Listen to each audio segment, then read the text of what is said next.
السوبر خلاص اهلاوي، السوبر اهلاوي. اول بطوله للدنماركي يستروب. دلوقتي يا جماعه اللي ما خدش باله، الزمالك رجع تاني الزي التقليدي الابيض.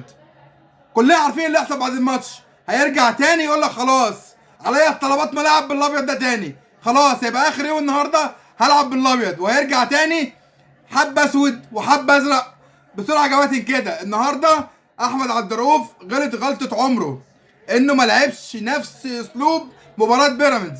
هو طمع شويه ان الناس مدحت فيه، بس عبد الرؤوف النهارده كان لازم يلعب تحت الكوره، لان الاهلي اصلا شغله كله بيدور انه يلاقي مساحه، فانت اوريدي اديته المساحه.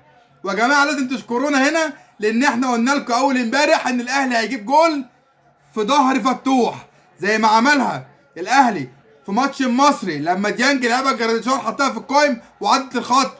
الاهلي عملها في ماتش سيراميكا لما زيزو لعبها وجات لتريزيجيه. النهارده نفس الكلام في ظهر فتوح، النهارده زيزو لعبها. والاحلى بقى ان ان بن شرقي لعب على التوقع، ما لعبش بقى ان محمد اسماعيل هياخدها، لا لعب على التوقع وخلاص وقدر الكوره جات له سند، والكوره نزلت في الارض كتمها بوش رجله في البعيده.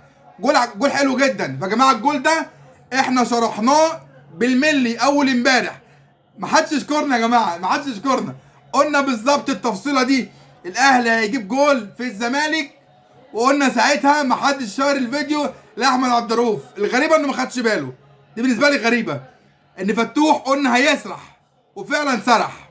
فيا جماعه النهارده الزمالك اتغلب عشان احمد عبد الرؤوف طمع في الماتش وقال لك امسك كوره على الاهلي. لا، لو كان احمد عبد الرؤوف لعب زي ماتش وسيناريو بيراميدز وقف تحت الكوره، وكان ممكن يودي الماتش ضربات الجزاء. خصوصا بقى ان الاهلي النهارده وحش جدا، مش في احسن حالاته. يعني تريزيجيه اوت اوف ذا جيم، كذا لاعب النهارده اوت اوف ذا جيم، لكن زيزو النهارده كويس، بن شرقي كويس بس كان افضل من في ماتش سيراميكا. فالاهلي النهارده في المجمل مستوى اللعيبه مش احسن حاجه. بس يا جماعه النهارده الزمالك او احمد عبد الرؤوف غلط غلطه عمره، انه طمع في الماتش وادى مساحات كتيره للنادي الاهلي. النادي الاهلي النهارده لو فايق، لو لعبته فايقه كان الماتش خلص سكور، بس الاهلي اكتفى بهدفين بس. شكرا يا كباتن. والسوبر اهلاوي رقم 16، رقم 16، والزمالك المركز الثاني رقم 4.